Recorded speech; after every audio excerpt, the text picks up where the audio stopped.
আসসালামু আলাইকুম everyone, welcome back to my channel recipes by Filza's মম।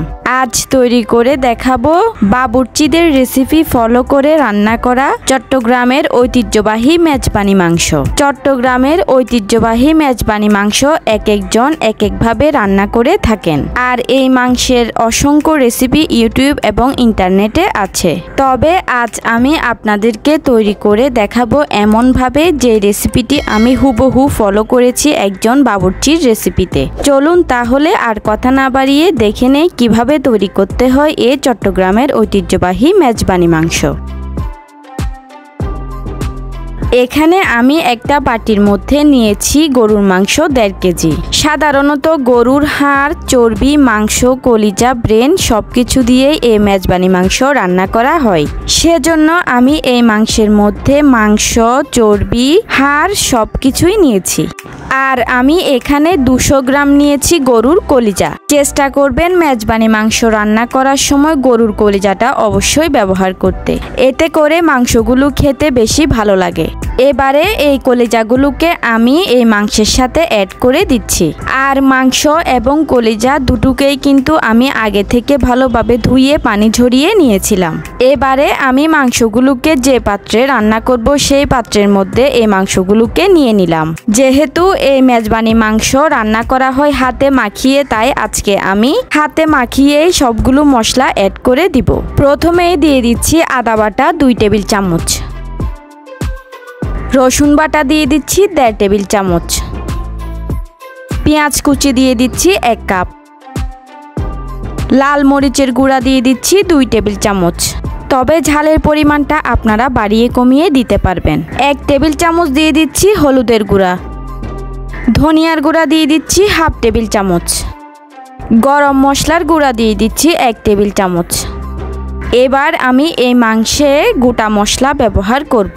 সেজন্য এখানে নিয়েছি 3টি তেজপাতা, 2টি দারুচিনি, 5টি এলাচ, 5টি লবঙ্গ, 1/2 চা চামচ গোটা রাঁধুনি, নিয়েছি একটা জয়ত্রীর অর্ধেক, 15 থেকে 16টার মতো নিয়েছি কালো গোলমরিচ, নিয়েছি 1/2 চা চামচ মৌরি বা মিষ্টি জিরা। এবারে এই সবগুলো গোটা মশলাকে আমি এই মাংসের মধ্যে দিয়ে দিলাম। এখন দিচ্ছি 1/4 কাপ টক দই।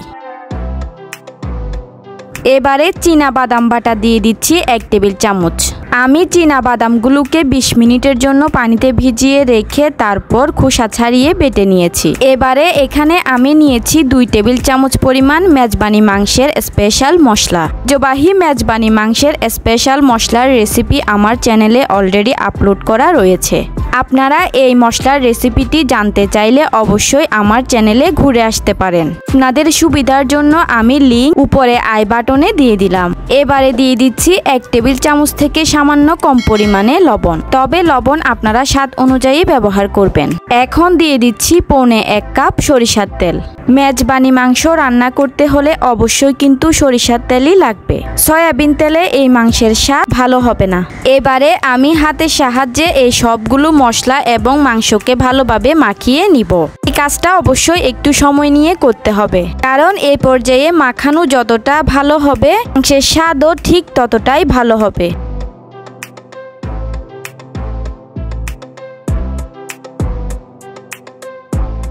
আমি প্রায় অনেকক্ষণ সময় নিয়ে মাংসগুলোকে ভালোভাবে মাখিয়ে নিয়েছি। এই মাংস রান্নায় আজকে আমি প্রথম থেকে শেষ পর্যন্ত কোনো পানি ব্যবহার করব না, কিন্তু এই পর্যায়ে 1/2 কাপ পরিমাণ পানি হাত ধুয়ে হাতে লেগে থাকা মশলাগুলো হাত ধুয়ে দিয়ে দিলাম। তবে আপনাদের ক্ষেত্রে যদি মাংস রান্না করার সময় মাংসগুলো পারফেক্টভাবে সেদ্ধ না হয়, ক্ষেত্রে মাংস রান্নার অর্ধেক সময়ে আপনারা পর্যাপ্ত পরিমাণে গরম পানি দিয়ে মাংসগুলোকে ভালো করে সেদ্ধ করে নিতে পারবেন। এখন দিয়ে দিচ্ছি 3টি আস্ত কাঁচামরিচ। এখন আমি মাংসের হাঁড়িটাকে চুলায় বসিয়ে দিলাম। এভাবে 2-3 মিনিট ঢাকনা ছাড়া রান্না করে নিলে সরিষার তেলের যে কাঁচা একটা স্মেল রয়েছে সেটি চলে যাবে। মাংসটার মধ্যে বলক চলে আসা শুরু করলে আমি মাংসটাকে নেড়েচেড়ে দিব। এবার ঢাকনা না লাগিয়ে এই মাংসটাকে 2 থেকে 3 মিনিট হাই হিটে এভাবে রান্না করে নিব। প্রায় 2 থেকে 3 মিনিট মাংসটাকে ঢাকনা খোলা অবস্থায় রান্না করে নেয়ার পর এবার আমি ঢাকনা দিয়ে ঢেকে মাংসটাকে রান্না করব 10 মিনিট। আর এই পর্যায়ে চুলার আঁচটা কিন্তু হাই হিটে থাকবে। ফিরে এলাম 10 মিনিট পর। 10 মিনিট পর দেখতেই পাচ্ছেন যে মাংস থেকে অনেক পানি বের হয়ে গিয়েছে। এই পর্যায়ে আমি মাংসটাকে আবারও ভালোভাবে নেড়েচেড়ে দিব। এই পর্যায়ে চুলার আঁচ মিডিয়াম হিটে রেখে ঢাকনা দিয়ে ঢেকে এই মাংসটাকে আমি রান্না করব পুরোপুরি সিদ্ধ হওয়া পর্যন্ত। আর মাঝে কিন্তু 2 থেকে 3 বার ঢাকনা খুলে এই মাংসগুলোকে নেড়েচেড়ে দিতে হবে, না হলে কিন্তু মাংসগুলো পাতিলের তলায় পোড়া লেগে যেতে পারে। ফিরে এলাম মাংসগুলো পুরোপুরি সেদ্ধ হয়ে যাওয়ার পর। দেখুন এই পর্যায়ে কিন্তু আমার মাংসগুলো পুরোপুরি সেদ্ধ হয়ে গিয়েছে। মাংস থেকে সবগুলো তেলও ছেড়ে দিয়েছে আর মাংসের কালারও চমৎকার এসেছে। এই পর্যায়ে আমি ভাজা জিরার গুঁড়া দিয়ে দিচ্ছি 1 চা চামচ।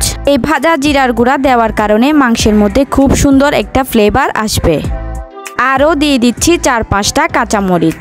মাংস রান্নার শেষে এই কাঁচামরিচটা দিলে কাঁচামরিচের খুব সুন্দর একটা ফ্লেভার মাংসের মধ্যে অ্যাড হবে। তবে এই পর্যায়ে আমি আপনাদেরকে একটি টিপস বলে দিচ্ছি।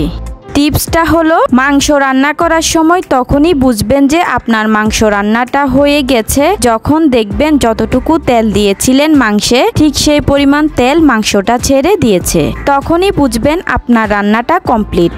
মাংসে তেল ছেড়ে না দেয়া পর্যন্ত মাংসে টেস্টটা আসে না। যেহেতু এ পর্যায়ে আমি কাঁচামরিচ এবং ভাজা জিরার গুঁড়া দিয়েছি, তাই আমি আবারও ঢাকনাটা লাগিয়ে চুলার আঁচকে একদম লো করে দিয়ে এই মাংসটাকে দমে রেখে দিব 5 মিনিট। 5 মিনিট পর ফিরে আসলাম। দেখুন এ পর্যায়ে আমার মেজবানি মাংস রান্নাটা পুরোপুরি কমপ্লিট। দেখুন মাংসে কত সুন্দর কালার হয়েছে এবং মাংসের গ্রেভিটা কতটা চমৎকার হয়েছে। এখন আমি এই মাংসটাকে আপনাদেরকে একটা সার্ভিং প্লেটে সার্ভ করে দেখিয়ে দিচ্ছি। তৈরি হয়ে গেল চট্টগ্রামের ঐতিহ্যবাহী মেজবানি মাংস রান্না। মেজবানির এই কালার, এই টেক্সচার দেখে বুঝতেছেন যে এটা কতটা টেস্টফুল হবে। অনেকের কাছে এটা মনে হয় যে মেজবানি মাংস রান্না মনে হয় অনেক কঠিন, তবে একদমই না। কিছু এক্সট্রা ইনগ্রিডিয়েন্টস হাতের কাছে থাকলেই খুব সহজেই তৈরি করে ফেলা যায় এই মেজবানি মাংস। গরম গরম ভাতের সঙ্গে খেতে কিন্তু অসম্ভব মজার এই মেজবানি মাংস। আশা করছি আমার আজকের রেসিপিতে আপনারা একবার হলেও বাসায় ট্রাই করে দেখবেন। কেমন লাগলো আজকের ভিডিওটি তা কিন্তু কমেন্ট করে জানাতে ভুলবেন না। ভালো লাগলে অবশ্যই একটি লাইক করে দিবেন। নিয়মিত আমার চ্যানেলের সঙ্গেই থাকবেন। আমি তাহলে আজকের মতো এখানেই বিদায় নিচ্ছি। আল্লাহ হাফেজ।